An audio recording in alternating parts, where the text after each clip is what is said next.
You're lying face down in the stone corridor. Your cheek presses against cold marble still wet with someone else's blood. Above you, the most powerful man on earth is laughing, not at a joke, but at the sound you made when his guards broke your arm. He's asking if you'd like him to stop. You know the answer he wants. You know that whatever you say next will determine whether your children wake up tomorrow as orphans. This is Rome, 39 AD. And the man standing over you isn't just cruel. He's conducting an experiment. He's testing a hypothesis about human nature that will echo through every dictatorship, every torture chamber, every systematic horror for the next 2,000 years. Before we go deeper, drop a comment and tell me where you're watching from. It genuinely amazes me that a story this dark, from this long ago, still grips people across every continent and culture. The question that haunts historians isn't just what Caligula did, it's why it worked. How does one man, barely in his 20s, turn the mightiest empire on earth into a laboratory for breaking the human spirit? And why, when they finally killed him, did the machine he built keep running without him? The boy in the miniature armor doesn't know he's already dead. He's 7 years old, running between the tent rows of a Roman legion somewhere in Germania. The soldiers call him Caligula, Little Boots, because of the tiny military sandals his mother had made for him. They toss him in the air. They let him hold their swords. They genuinely believe this child brings them luck, that victory follows him like a blessing from the gods. His father, Germanicus, is the most beloved general since Caesar himself. The men would die for him, and they adore his son. The boy thinks this will last forever. 1 year later, his father is dead. Poison, most likely, ordered by someone close to Emperor Tiberius, perhaps Tiberius himself. Caligula is 8 years old when the imperial machine begins systematically erasing everyone he loves. His mother, dragged from their villa in chains, accused of treason. His oldest brother, imprisoned and starved until he tried to eat the stuffing from his own mattress. His second brother, exiled to a barren island where guards tortured him until he smashed his skull against the walls to end it. One by one, the machine devours them, methodically, legally. While young Caligula watches and learns the most dangerous lesson a human being can learn, that power answers to nothing but itself. By 19, he's the last survivor of his bloodline. And then comes the summons, Capri, a beautiful island off the Italian coast that Emperor Tiberius has transformed into a fortress of paranoia and depravity. Far from Rome, far from witnesses, far from anyone who might object to what happens in those marble corridors. The ancient historians, Suetonius, Tacitus, men writing within living memory, describe it as a place where cruelty became an art form, where Tiberius invented new humiliations because ordinary ones bored him. Into this environment walks teenage Caligula. He knows Tiberius murdered his family. Everyone knows. But he can't show it, can't even hint at it. One flash of grief, one moment of anger, and he's the next body thrown from the cliffs. So he doesn't just survive, he excels. Suetonius writes something chilling. There never was a better servant or a worse master. For 6 years, Caligula buries everything human inside himself. He watches, he studies. He becomes exactly what Tiberius wants, obedient, entertaining, harmless. He learns that the only safety in absolute power is absolute submission. And then, in 37 AD, Tiberius dies. Some say natural causes. Others say Caligula smothered him with a pillow. Either way, the teenager is now emperor of Rome. The empire celebrates. They think they're getting the son of beloved Germanicus, the little boy in the soldier's boots. They have no idea they've just crowned a man who spent 6 years learning systematic cruelty from history's most accomplished monster. For 7 months, everything seems perfect. Caligula is generous, merciful, beloved, and then he gets sick, some kind of fever that nearly kills him. When he wakes up, something inside him has shattered. What I'm about to describe isn't madness. It's methodology. Caligula didn't lash out randomly. He built a system. 5 interlocking techniques of psychological warfare, each designed to destroy a different foundation of human dignity. And the truly terrifying part is how precisely it worked. The sister goddess Caligula had 3 sisters, but Drusilla was different. Whether the rumors of incest were true or calculated propaganda doesn't matter. What matters is that everyone believed them. And Caligula didn't just tolerate the whispers, he weaponized them. When Drusilla died suddenly in 38 AD, he didn't simply mourn. He forced the entire empire to experience his grief as a form of violence. First, he had the Senate officially declare Drusilla goddess. Not metaphorically, legally. Temples were built. Worship was mandatory. Then came the mourning period, and this is where it becomes monstrous.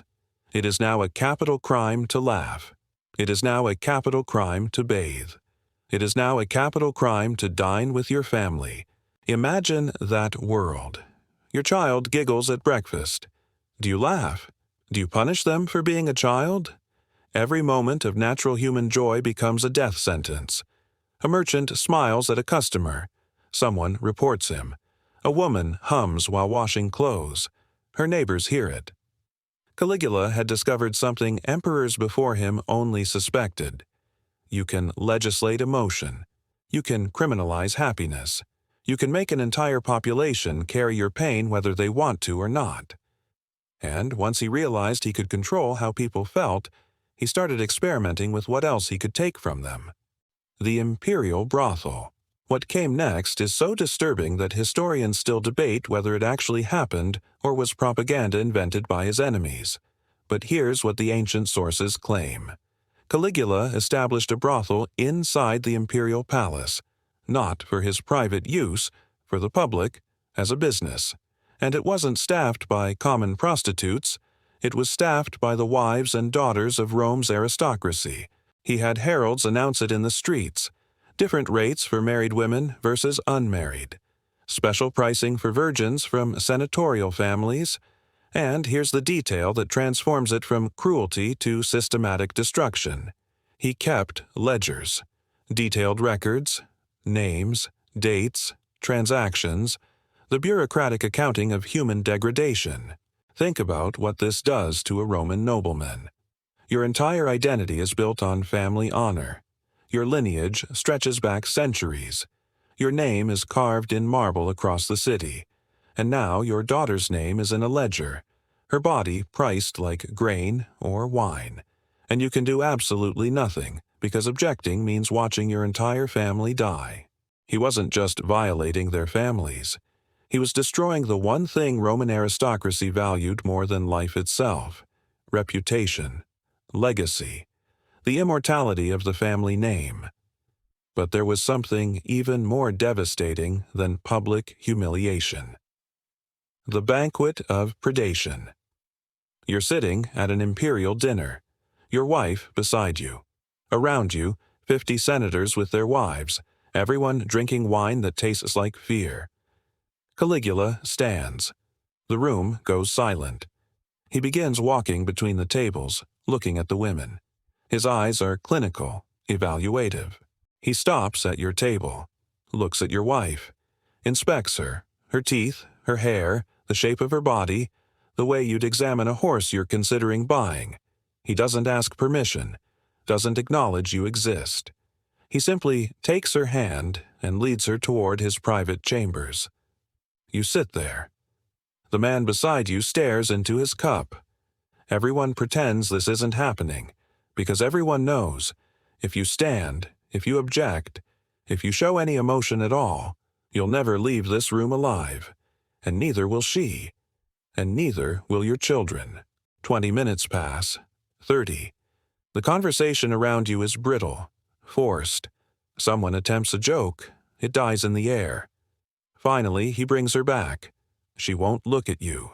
And then he sits down. He doesn't leave. He stays at your table. And in front of everyone you know, your colleagues, your rivals, your friends, he begins describing what just happened. In detail. Clinical, graphic detail. He rates her performance, compares her to other senators' wives, makes jokes, and you have to laugh, you have to nod, you have to thank him. He's not just violating your wife. He's destroying you. Everything that makes you a man in Roman society. Your authority. Your ability to protect your family. Your dignity. He's taking it all while 50 witnesses watch. And tomorrow, you have to face these same people. You have to pretend it never happened while everyone knows exactly what happened. This is the genius of the machine. He's making everyone complicit, making every witness a participant in everyone else's humiliation, destroying not just individuals but the entire social fabric that holds society together. But we're only at Act 3. The grieving Father Caligula begins executing people for no crime, just because he's bored, because someone looked at him wrong, because he wants to see what happens. And he develops a new protocol. If he's executing a man's son, the father has to watch. Not from a distance. Front row, close enough to hear everything. Suetonius records a specific incident that captures the full horror. After forcing a father to witness his son's execution, Caligula immediately invites him to dinner at the palace. That same night, while the body is still warm, the father sits at the imperial table. Caligula watches him, just watches, studying his face like a scientist observing an experiment, checking for tears, for any sign of grief, because if the father shows emotion, if he cries, Caligula will know he hasn't been completely broken, that there's still something human left to destroy. So the father eats food he can't taste, makes conversation he can't hear, smiles at jokes he doesn't process, while his son's body grows cold somewhere outside, while the man who ordered it killed analyzes his facial expressions for entertainment. He's not just taking your child, he's taking your right to grieve. He's making love itself a weapon, because now, caring about someone makes you vulnerable. The more you love, the more he can hurt you. Caligula had discovered the deepest mechanism of human control. When people are forced to choose between love and survival, you can make them betray everything they are. But while he was busy perfecting his system on senators and aristocrats, people trained to endure humiliation, who understood politics, who could rationalize suffering as the price of survival, he made one fatal mistake. He aimed his casual, everyday cruelty at the wrong type of person. The wrong man. Cassius Chaerea was a senior officer in the Praetorian Guard, the elite soldiers who stood inches from the emperor every single day, armed, trained, lethal. Chaerea had one physical characteristic that Caligula found endlessly amusing, a high-pitched voice, and Caligula, true to his nature, couldn't let it go. Every day, new mockery, new jokes in front of the other guards. Here's the specific detail that reveals how casual his cruelty had become. When it was Chaerea's turn to request the daily military password, a formal protocol done in front of all the guards, Caligula would assign him words like Venus or Priecupus, deliberately effeminate or sexual terms designed to make the other soldiers smirk, day after day, week after week. For Caligula, it was throwaway humor, barely worth remembering. For Chaerea, every joke was a drop of poison accumulating in his bloodstream. Caligula had made a calculation error. Senators could be humiliated because they wanted to live. They had children, estates, legacies worth protecting. But Chaerea was a soldier who stood next to the emperor every single day with a sword on his hip. And Caligula had just taught him that life under this emperor wasn't worth living. January 24th, 41. A.D. Caligula is leaving the theater through a narrow underground corridor, rough stone walls on both sides, dimly lit. The conspirators are waiting. Chaerea steps forward. This is normal. Guards always check in. He asks for the password. Caligula, completely secure in his invincibility, gives one final sneering, mocking response. Chaerea screams, "Take this!" and drives his sword up under Caligula's ribs. Caligula stumbles, tries to run, but the corridor is too narrow. Conspirators at both ends.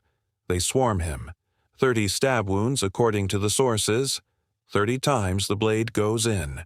4 years of accumulated rage and humiliation released in 60 seconds of frenzied violence.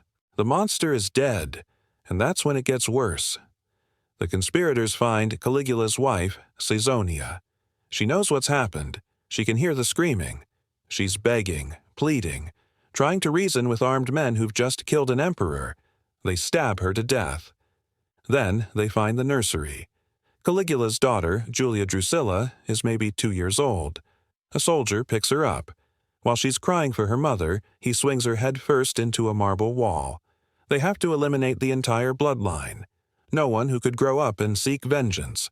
So they kill a toddler. This is what happens when the machine breaks. It doesn't just stop. It devours everything connected to it. For a few hours it seems like Rome might actually change.